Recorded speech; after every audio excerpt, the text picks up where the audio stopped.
Hey, thanks for joining me again today. We got the big giant board instead of the little board again today. And what are we looking at? We are looking at itemized deductions. This seems to be something that people are interested in.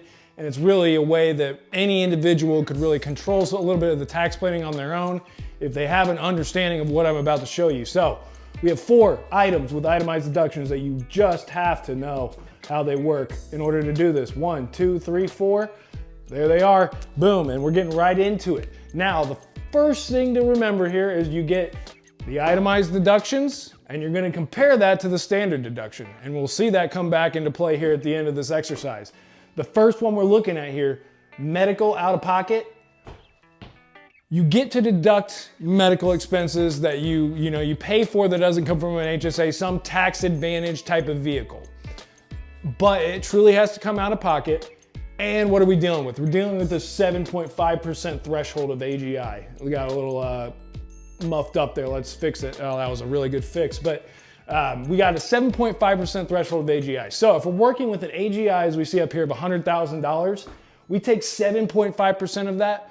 We don't get to start deducting medical costs until we surpass $7,500, 7.5% of $100,000.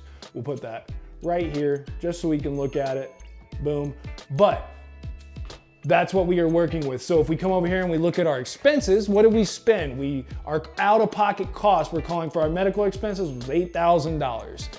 What does that lead to for a deduction for us? Well, we get out our orange little pen here and we show that that actually only leads to $500 of an itemized deduction. Big key thing to know here. It's very hard to use out-of-pocket costs in an environment where the standard deduction is as high as it is, and it will likely continue to be that way. So right here, big first one, $500. That's all you get for spending $8,000 with an AGI of $100,000. Now we come to our second one, our mortgage interest. This is essentially, if you have a mortgage, you're living in a home, you get to deduct the amount you pay out for mortgage interest on your itemized deductions. It will go into this pool. For this example, we have $13,000, great. For this one, that actually translates to a $13,000 deduction. Now, we're coming down to SALT. If you ever heard of SALT, maybe probably if you've ever got into taxes a little bit, state and local taxes, they get to be deducted on your go into your itemized deduction pool. But again, we have these lovely limits we get to deal with.